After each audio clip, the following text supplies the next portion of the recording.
Super. Ok. Ok. Alors, nous sommes dans une série où nous sommes en train de revoir un petit peu quelles sont les valeurs qui sont centrales pour nous dans Renaissance, qui sont centrales dans notre mouvement Nouvelle Frontière. Et aujourd'hui, on est en train de traverser la première lettre de Jean aux églises. Et donc aujourd'hui, on va parler de à quoi sert la Bible. À quoi elle sert. Ok ? Alors, mes petits enfants, je vous écris cela afin que vous ne péchiez pas. Mais si quelqu'un a péché, nous avons un défenseur auprès du Père, Jésus-Christ le juste. Il est lui-même la victime expiatoire pour nos péchés, et non seulement pour les nôtres, mais aussi pour ceux du monde entier. Si nous gardons les commandements de Christ, nous savons par là que nous l'avons connu. Celui qui prétend l'avoir connu alors qu'il ne garde pas ses commandements est un menteur, et la vérité n'est pas en lui. Mais l'amour de Dieu est vraiment parfait en celui qui garde sa parole. C'est à cela que nous reconnaissons que nous sommes en lui. Celui qui affirme demeurer en Christ doit aussi vivre comme il a lui-même vécu. Qu'est-ce que la Bible ?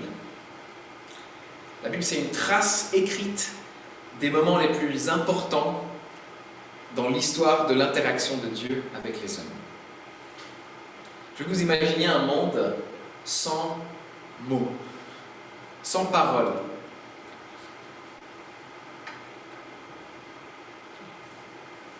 Le langage, c'est la chose qui nous distingue de façon particulière des animaux. Une des choses. Parler tous aussi. Imaginez-vous si on communiquait comme les animaux. Comment est-ce que vous pourriez vraiment exprimer vos pensées profondes, votre amour, vos raisonnements ? C'est par les mots qu'on fait ces choses. Et un monde sans paroles, ce serait un monde sans poésie, sans chansons et sans livres. On ne pourrait pas exprimer...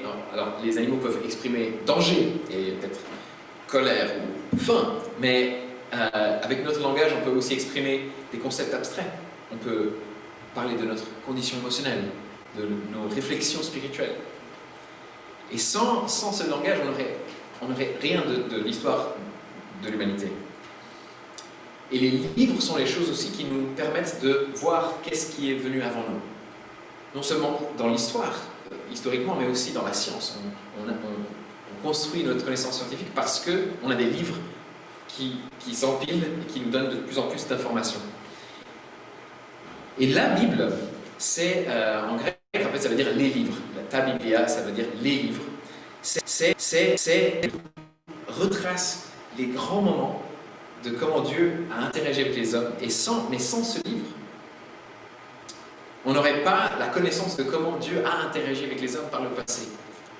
Et donc la Bible, c'est ce texte qui trace un chemin ancien, qui nous relie au passé, des choses que Dieu a faites et qui nous montre le chemin futur. Il y a 2 semaines, j'avais parlé du fait qu'il faut qu'on emprunte ce chemin ancien, que les autres chemins ne vont pas nous mener à la vie. La Bible, c'est un chemin fait de paroles qui nous conduit dans la vérité. Je vous donne un exemple. Quand Dieu a sauvé le peuple d'Israël d'Égypte, il crée une alliance avec eux. Et il fait écrire une trace écrite de ce qui s'est passé, pour que le peuple puisse se souvenir dans les générations à venir. C'est même écrit. J'écris ça afin que les gens se souviennent. Et donc, plus tard, des centaines d'années plus tard, il y a des prophètes qui viennent et ils rappellent au peuple qu'est-ce que Dieu a fait avec eux, l'alliance que Dieu a faite avec eux. Vous êtes en train de vous égarer. Pourquoi ils peuvent dire ça? Pourquoi ils peuvent leur rappeler? C'est parce qu'ils le savent déjà. Ils sont en train de leur rappeler des choses qu'ils savent. Ils se souviennent. Et donc ça, c'est pour ça que Dieu a voulu que ces textes soient écrits. Parce que c'est un témoignage que le peuple de Dieu même tient entre ses mains. Il dit voilà, Dieu m'a parlé, il a donné ça. Et les prophètes ajoutent à ça. Et à un moment, il y a Jésus qui vient sur terre. Et ses amis, ils se rendent compte qu'ils ont eu une expérience que même Moïse n'a jamais eue. Ils ont vécu avec Dieu pendant quelques années. Vécu face à face. Et donc, ils se disent bien, tiens, on a des écritures à écrire. On a des écritures à transmettre parce que personne d'autre ne peut transmettre cette information, personne d'autre n'a eu cette expérience. Et Jésus, il le dit lui-même dans les évangiles, il dit « L'écriture ne peut pas être anéantie ». Ça veut dire que pour nous, l'Ancien Testament, le Nouveau Testament, tout est important. Mais il dit à ses disciples qu'eux vont avoir le Saint-Esprit pour rappeler au monde ce qu'il leur a transmis. Il dit ça dans Jean 14. Et il dit aussi qu'ils ont les clés du royaume, ce qui est en fait un concept pour dire que vous êtes ceux qui peuvent interpréter les enseignements de Dieu. Vous êtes ceux qui êtes capables d'expliquer la Torah. Parce qu'ils ont vu l'accomplissement de l'Ancien Testament dans la venue de Jésus. Ok, c'est bon? Donc voilà, ça c'est ce que c'est la Bible.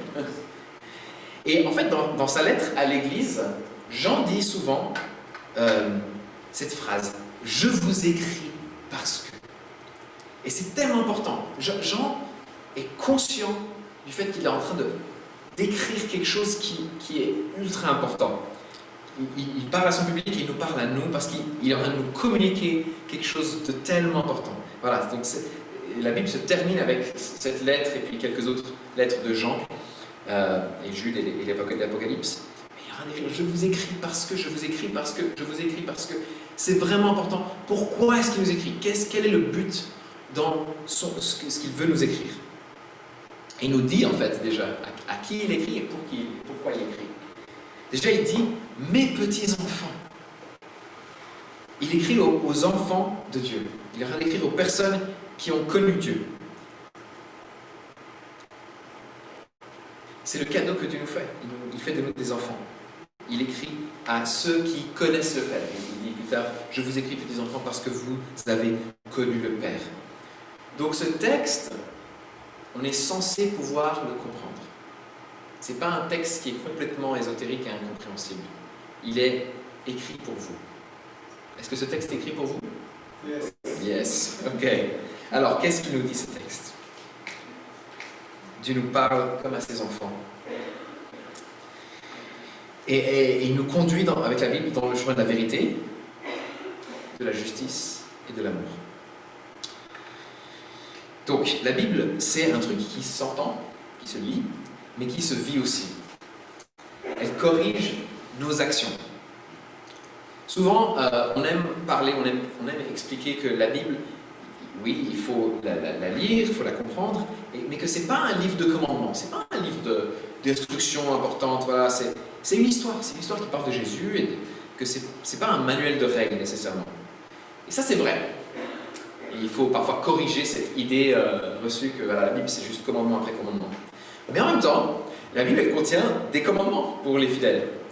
Et Jean, il dit ici, « Mes petits-enfants, je vous écris cela afin que vous ne péchiez pas. » Il dit même plus tard, si nous gardons les commandements, de Christ, nous savons que nous l'avons connu. Et celui qui prétend l'avoir connu alors qu'il ne garde pas ses commandements, c'est un menteur. Et la vérité n'est pas en lui. Donc il est en train de nous dire que la Bible, ce n'est pas juste un truc qui se lit pour méditer dessus, mais que notre méditation devrait nous conduire à changer de comportement. Il y a des commandements que nous devons suivre. Et je ne suis pas en train de mettre ça en avant pour nous condamner. Déjà, je dis ça parce que c'est ce que le texte me dit. Donc je dois dire ce que le texte me dit de dire. Mais pour nous secouer un petit peu. Parce que parfois, on reste dans les passages qui nous font du bien émotionnellement. Ah tiens, ça m'encourage. Ou bien des passages qui nous nourrissent spirituellement. Mais en fait, Jean nous dit ici, un de mes objectifs dans cette lettre, c'est vous empêcher de pécher. Donc il faut qu'on arrête d'utiliser la Bible comme une sorte de soulagement émotionnel pour nos soucis, ou bien juste comme un défi intellectuel, tiens, je veux apprendre plus, je vais apprendre plus, sans finalement obéir à ce que Dieu veut qu'on fasse. Dieu nous appelle à obéir les commandements. Il y a plein de commandements, même dans le Nouveau Testament, c'est pas juste dans la Torah. Aimez-vous les uns les autres, pardonnez-vous, servez les autres, donnez votre argent aux pauvres sans faire savoir à votre main ce que l'autre donne. Ne vous enivrez pas de vin, mais soyez remplis d'esprit. Les fornicateurs n'entreront pas dans le royaume de Dieu. Maris, aimez vos femmes. Femmes, respectez vos maris. Enfants, obéissez à vos parents. Parents, n'exaspérez pas vos enfants. qu'aucune parole malsaine ne sorte de votre bouche, mais seulement les bonnes paroles, etc. etc. Il y a beaucoup, beaucoup d'instructions. Et les personnes qui ne connaissent pas la Bible, justement, souvent ils pensent qu'elle est pleine de commandements, et donc qu'est-ce que ça fait? Ça produit des personnes qui sont coincées. Et nous, tout de suite, on est là, non, non, non, non, non, non, c'est pas le cas, regarde comme je suis cool, moi. Et en fait, on se laisse tellement facilement avoir par la culture, parce qu'on n'aime pas être différent. Mais ces commandements, ils sont là pour une raison. C'est pas que ces commandements nous sauvent, n'est-ce pas? C'est pas qu'en suivant les commandements, je suis sauvé. Mais c'est les commandements qui nous guident dans notre vie. Ils nous sont donnés par Dieu, qui est notre Père, qui nous aime. Il veut qu'on vive une bonne vie. Jean, il dit même que c'est à ça qu'on peut avoir une sorte d'assurance dans notre foi. Il nous dit, si nous gardons les commandements du Christ, nous savons par là que nous l'avons connu. Est-ce que les paroles d'un parent sont toujours des règlements? Bien sûr que non. C'est aussi des paroles d'amour. Mais c'est aussi normal qu'un parent qui aime ses enfants leur donne des commandements pour qu'ils puissent vivre une vie pleine, qu'il les corrige, qu'il les châtie même parfois. Et les paroles de Dieu sont justement censées nous amener sur les chemins de la justice, l'amour du prochain, la vérité. Mais je veux quand même le répéter, parce qu'il faut toujours le répéter. Bien sûr qu'on va pécher. Ce passage, c'est celui qui pêche, voilà, n'a pas connu Dieu, mais il nous dit aussi ailleurs, mais si quelqu'un a péché, nous avons un défenseur auprès du Père, Jésus-Christ le juste, celui qui est déjà mort pour nos péchés. Christ s'est sacrifié une fois pour toutes. Son sacrifice est valable aujourd'hui pour mon pardon, même si je l'ai reçu par le passé.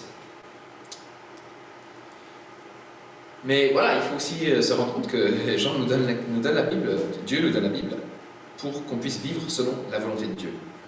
Paul le dit dans Romains 12, « Ne vous conformez pas au monde actuel, mais soyez transformés par le renouvellement de votre intelligence, afin de discerner quelle est la volonté de Dieu, ce qui est bon, agréable et parfait. » Imaginez de nouveau un monde sans parole. Imaginez un parent qui ne peut rien dire à ses enfants. C'est un monde extrêmement triste. Et la Bible, c'est des paroles d'amour de Dieu envers nous, ses enfants, qui nous donnent la vie et qui nous réveillent aussi parfois de notre mort spirituelle. Donc, la première question que j'ai à vous poser, c'est est-ce que j'utilise moi la Bible pour avoir juste des encouragements, des inspirations, de la stimulation, ou est-ce que je lis la Bible pour connaître la bonne volonté de Dieu dans ma vie? Ok. Ensuite, la Bible corrige nos désirs et nos pensées mauvais. C'est bon?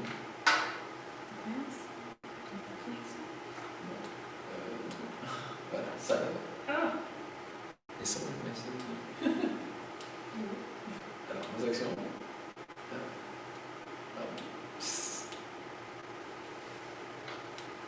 Voilà, ok. N'aimez pas le monde, verset 15 dit, n'aimez pas le monde ni ce qui est dans le monde. Si quelqu'un aime le monde, l'amour du Père n'est pas en lui. En effet, tout ce qui est dans le monde, la convoitise qui est dans l'homme, la convoitise des yeux et l'orgueil dû aux richesses, vient non du Père, mais du monde. Or, le monde passe, sa convoitise aussi, mais celui qui fait la volonté de Dieu demeure éternellement.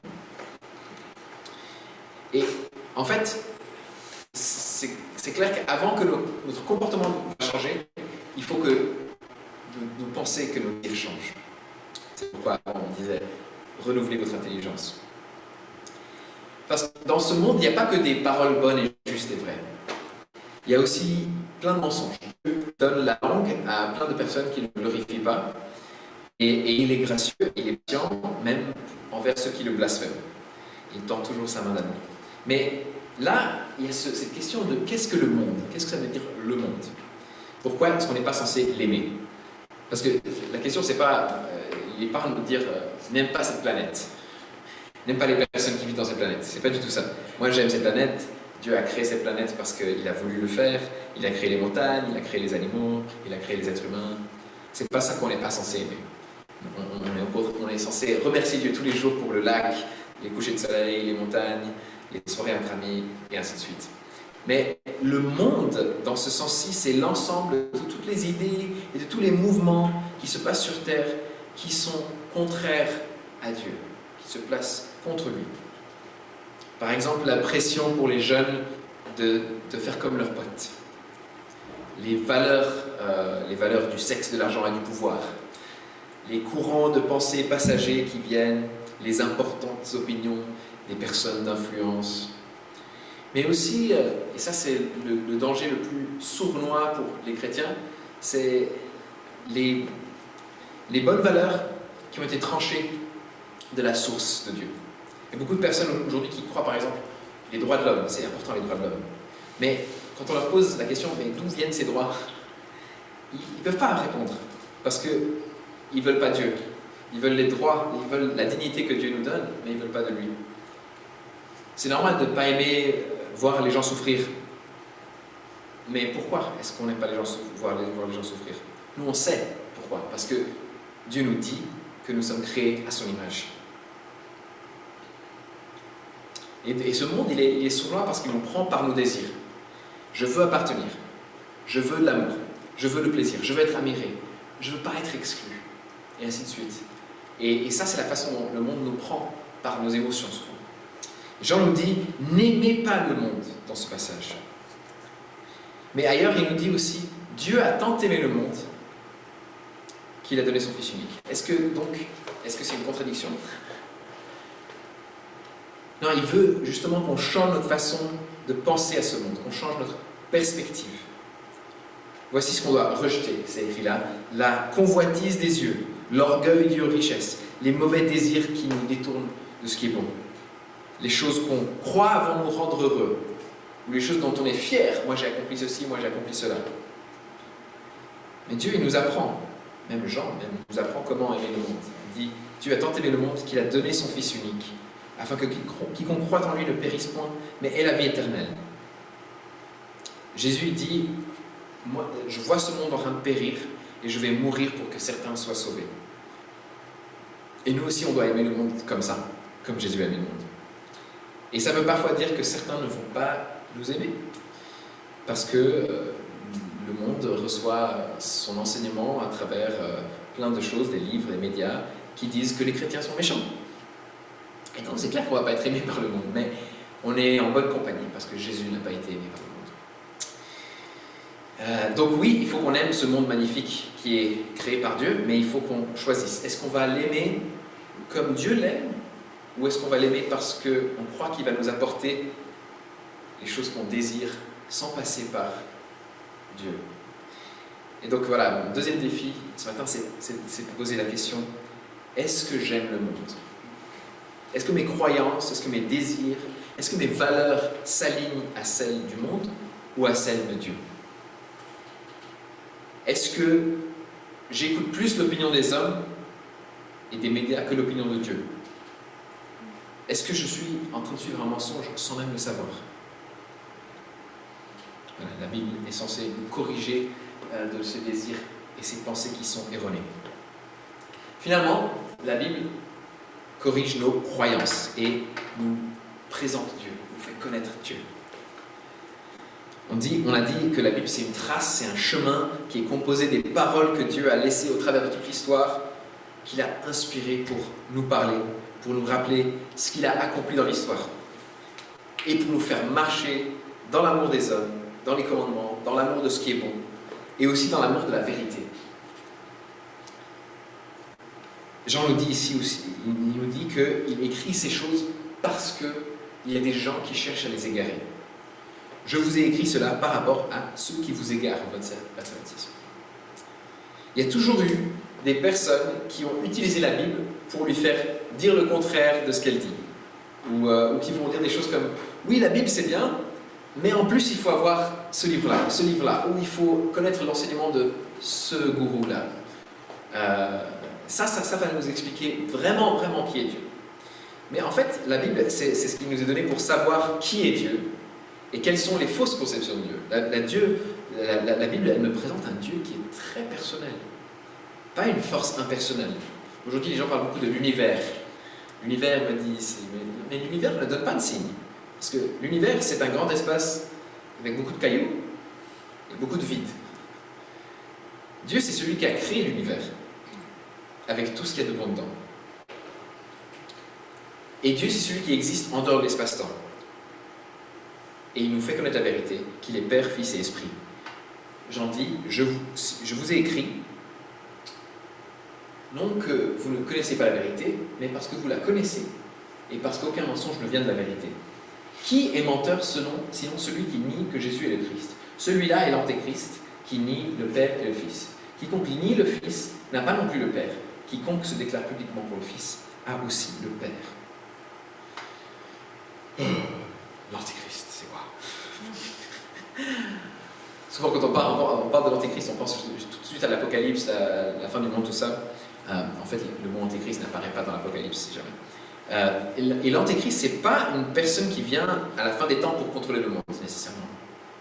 Ça peut tout simplement être un prédicateur qui vient et dit « Tu dois découvrir le Dieu à l'intérieur de toi. » Ou bien « Il y a plusieurs chemins pour venir à Dieu. » Ou bien, encore une fois, voilà, oui, tu prends les lettres des apôtres, mais tu prends aussi tous ces autres trucs que d'autres personnes ont enseignés à côté. On va faire un gros mélange. Et Paul dit ailleurs, il y a déjà plein d'antéchrists qui sont venus, il y en a plein qui viendront. C'est un esprit qui veut enseigner ce qui est contraire au Christ. Christ, il dit, je suis le chemin, je suis la vérité, je suis la vie. Personne ne vient au Père si ce n'est à travers moi. Et donc, celui qui nie la révélation que Jésus c'est le Sauveur du monde, qu'il est le Fils de Dieu, qu'il est incarné, qu'il vivait auprès du Père avant, c'est une personne qui est antichrist, parce qu'elle enseigne le contraire. Et donc c'est pour ça que c'est important que vous-même vous connaissiez la Bible, même si vous n'allez pas être des prédicateurs, parce que le monde et l'Internet sont pleins de personnes qui veulent promouvoir leurs idées, et ils vont dire, les chrétiens ont mal compris ça et ça et ça depuis très très longtemps, mais moi j'ai la vérité. Et ça crée la confusion dans le corps du Christ. Et c'est pour ça que c'est tellement important pour nous d'être attachés à ce texte. Il n'y a pas un autre texte qui nous vient de Dieu.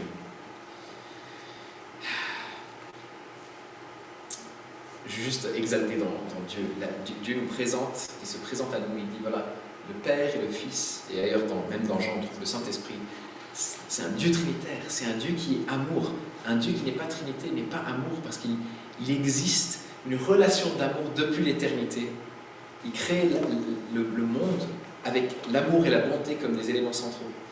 Ça, c'est ce que notre Dieu a fait.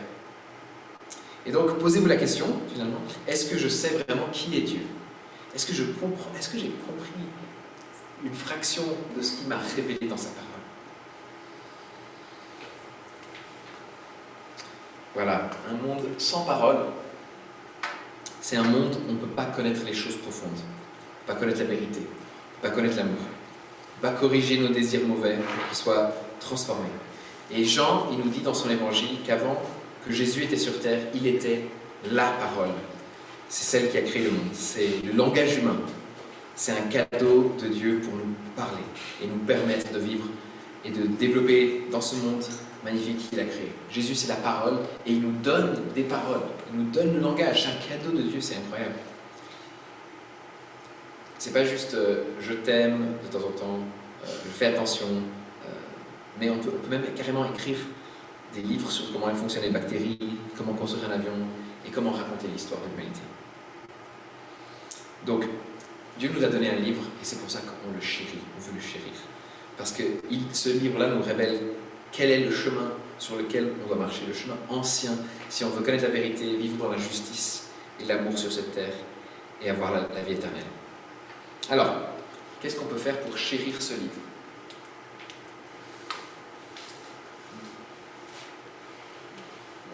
Ok.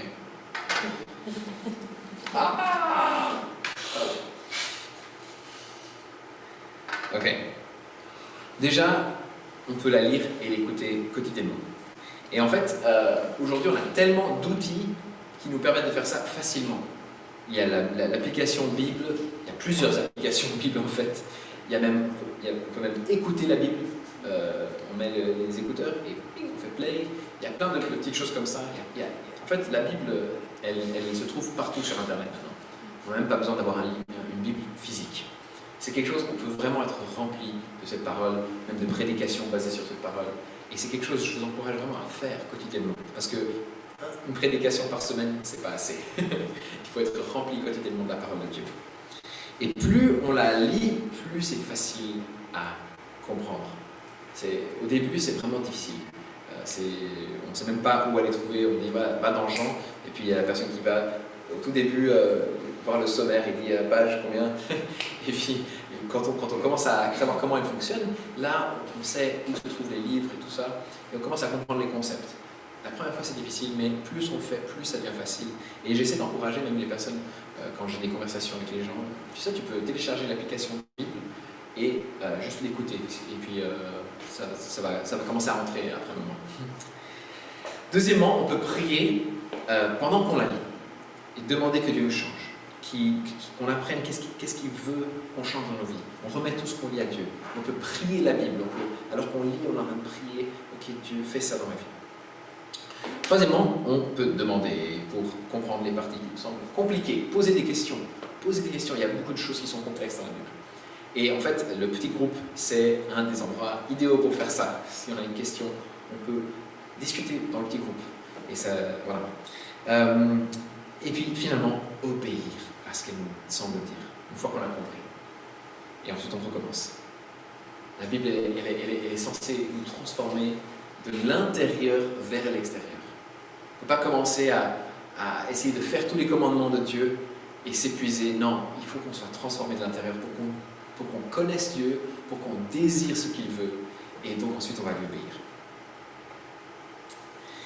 Voilà, les personnes qui nous aiment nous donnent des paroles qui nous font du bien. Et donc, j'aimerais qu'on puisse recevoir les paroles de Dieu comme de la musique pour notre vie, comme le chemin à suivre, la vérité dans nos cœurs. Et je vais finir en lisant cette bénédiction que Jean met dans versets 12 à 14 du même chapitre. Je vous écris, petits enfants, parce que vos péchés vous sont pardonnés à cause de son nom. Je vous écris, Père, parce que vous avez connu celui qui est dès le commencement. Je vous écris, jeunes gens, parce que vous avez vaincu le malin. Je vous écris, petits enfants, parce que vous avez connu le Père. Je vous ai écrit, Père, parce que vous avez connu celui qui est dès le commencement. Je vous ai écrit, jeunes gens, parce que vous êtes forts, et que la parole de Dieu demeure en vous, et que vous avez vaincu le malin. Et maintenant, petits enfants, demeurez en lui. On va prendre la Sainte Seine maintenant. Alors, tout est séparé, divisé. Voilà. Vous n'êtes pas obligé de la prendre si vous avez encore la crainte du Covid et tout ça. On a décidé qu'on voulait commencer à le faire parce que ça faisait très longtemps. Tous les gobelets sont séparés. Tout ça avec des gants. Donc, c'est bien protégé. Et puis, je voulais juste... Pardon. Il y a plein de choses encourageantes sur Internet. Il y en a une en particulier qui est faite par ma femme. Oui. Elle a un petit compte Instagram, In Tenebras Mix, et elle fait des petits versets calligraphiés, il y en a plein. Et ça peut vous inspirer.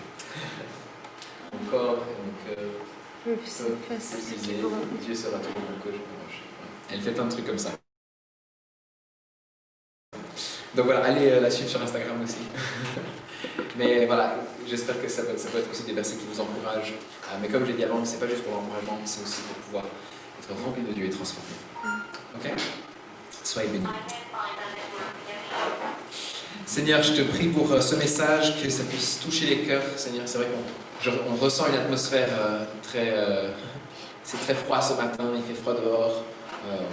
Il y a beaucoup de gens qui ont beaucoup de tensions, de stress, de choses dans leur vie. Seigneur, je veux particulièrement prier pour Olivier et Kelly qui sont en train d'organiser leur mariage, mais que c'est très compliqué à cause du Covid, qui demandent de venir les réconforter.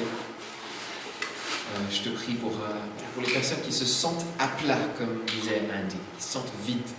Viens les remplir, Seigneur. Et que cette parole puisse être une parole qui les encourage à aller ouvrir la parole, lire la Bible, être touché, réconforté, mais aussi vivre dans les vérités qui sont données. Et ouais, Seigneur, on te remercie pour ce matin, Seigneur, qu'on peut se réunir malgré, voilà, malgré le froid, malgré le Covid, malgré toutes ces choses. Viens nous toucher, viens nous remplir, viens nous bénir, Seigneur. Amen.